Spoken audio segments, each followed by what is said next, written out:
everyone, welcome back to my channel. If you're new here, my name is Aarti, and in today's video I'm going to be sharing 10 things that I wish I knew before starting my art journey. So without further ado, let's get started. So I'm going to be splitting this video into two. The first section is things that I knew before I started drawing and painting and just like art in general, and the second part is 5 things that I wish I knew before I started YouTube. So it's going to be split into 5 and 5 because I know some of you really want to start YouTube or already have a YouTube channel and want to know how to grow it. So I'm going to be sharing that with you guys today. So let's get started. I have my notes here on my phone, so that's why I'm going to be looking down my phone. I just wrote down the tips that I have so that I don't forget them. So we're going to be starting with the art section.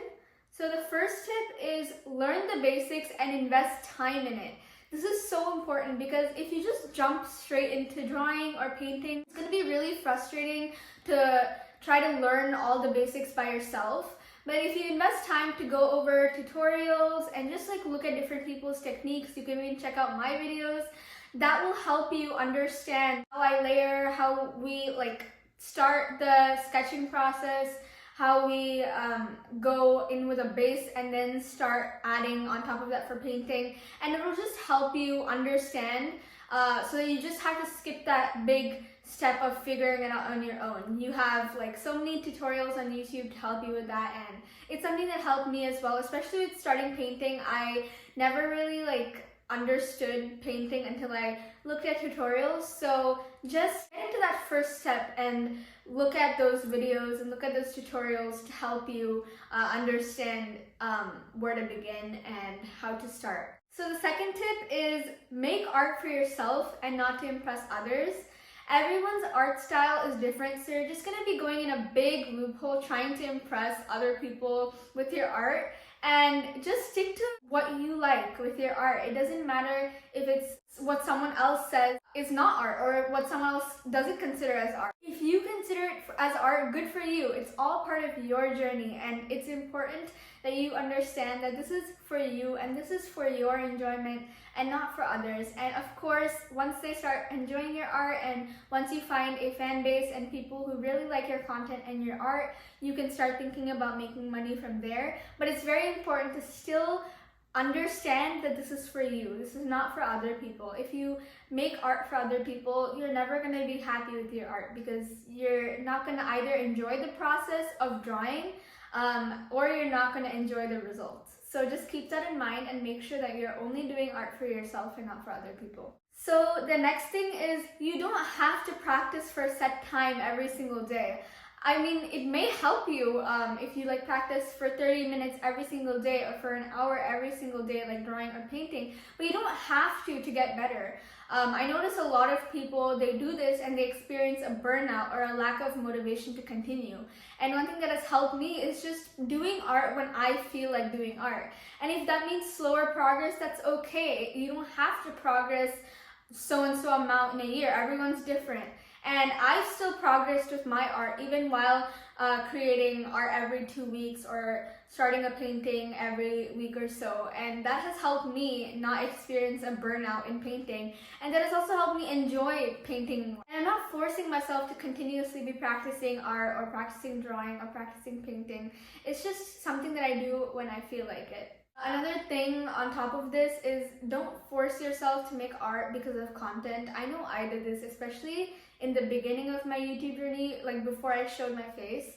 I post around every 10 to 12 days. I used to force myself at least to be drawing so that I could post a tutorial for you guys in that time span. But I noticed that when I did that, I wasn't looking forward to doing the drawing or doing that painting, right? And now when I'm not filming tutorials for you guys, I actually look forward and I'm creating more paintings and more drawings because that filming process in itself is very grueling and it takes a lot of effort to set up the camera, make sure that the camera has enough storage, and just do all that. It's a lot of work and it makes me not want to paint or not want to draw. So just keep that in mind. It's not for everyone to make content and tutorials. I've understood that I have enough tutorials on my channel to help people understand how to draw and how to paint, and I don't need to constantly make tutorials. Doesn't mean that I'm I'm not going to do any in the future. It just means that I'm not going to do as much as I did before because I'm really just trying to enjoy that art process.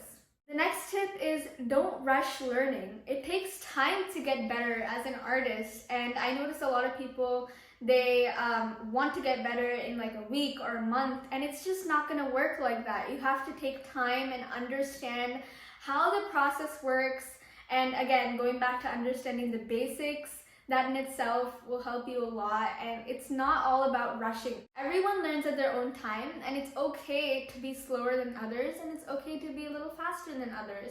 It just works at your pace, and of course, as you do it more and as you learn about it more, as you make more paintings, drawing, digital art, whatever, you'll automatically start getting better. So just be patient, enjoy the process, because you will get better. Just know that it's like a certain thing. So it doesn't matter if you do it in a week or a year or 5 years. You're just gonna get better, that's it. And a little bonus tip for this section is ask me for help, because I always respond to comments and heart your comments and answer questions in my comments.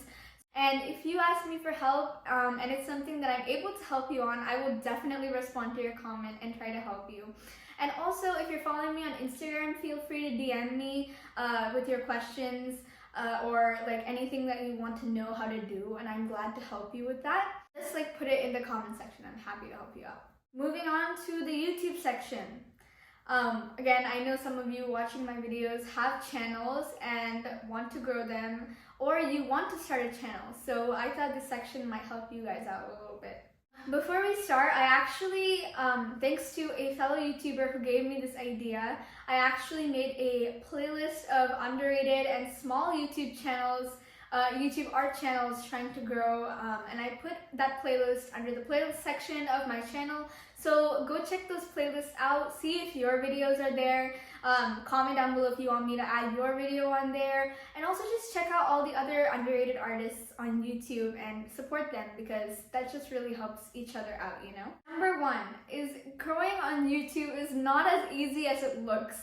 I don't mean to be discouraging at all. It is easy if you do have a consistent posting schedule.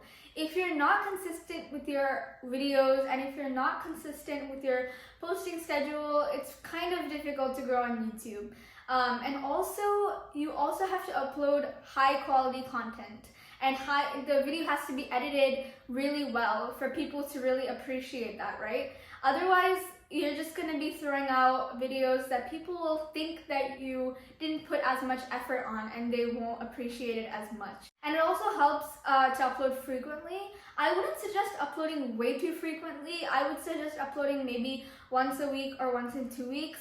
That way you have time for yourself and you won't create a burnout, and also it's consistent for other people. Next is, like I said before, try your hardest to post quality content. This is super important because think about it, like, are you more likely to watch higher quality content and better edited content?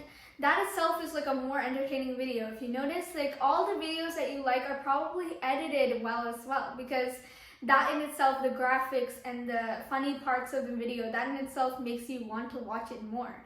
And it's very important to do this, because that's what's going to draw people to your videos and give you that watch time that you need to grow. Next is, don't be dejected if you lose subscribers. This is a completely normal process of YouTube, and sometimes YouTube even glitches. Like, at one point I lost 100 subscribers in 30 seconds, and I was so concerned that I almost wanted to quit YouTube, because I was like, I hope I don't lose all my subscribers. But that's completely normal. Sometimes technology glitches, sometimes YouTube glitches, and sometimes people just unsubscribe. Just understand that it is okay to lose subscribers. Just move on from it, and know that you're gonna gain a lot more subscribers in the future, so it's not a big deal. Lastly is take advantage of YouTube Shorts. This is a big one because it helps in so many ways to grow your channel. If you use the right hashtags and the right trending sounds, you can blow up in YouTube Shorts pretty easily. Most of my YouTube Shorts get around 1,000 to 5,000 views on an average basis, and sometimes it can go up to 50,000 views and 100,000 views. So use YouTube Shorts. None of my videos that are long form have ever reached 50,000 to 100,000 views, but a lot of my YouTube Shorts have. So that just says a lot. Like again, if you're posting that quality content and those quality YouTube shorts, they will definitely blow up. And I kind of use them as like to like highlight my paintings and sometimes even highlight my long form videos. I show some little clips of my long form videos so that people, if they're interested, they watch my longer form videos. So it's just like an advertising technique, and it's also really fun, especially for me. I love creating short form content, and I think it's really fun to edit short form content. So just keep that in mind, because it is definitely something that has helped my channel grow a lot. Take advantage of those YouTube shorts. It'll help your channel grow a lot. And that's it for your YouTube journey. It's not really difficult as long as you're consistent and you're really enjoying what you're doing, because that in itself will help you make quality content. This video wasn't scripted, just like my other ones. So if you have any questions or something was confusing in this video, just let me know in the comments, and again, I will answer that for you. Thank you so much for watching, and I will see you in the next video. Bye!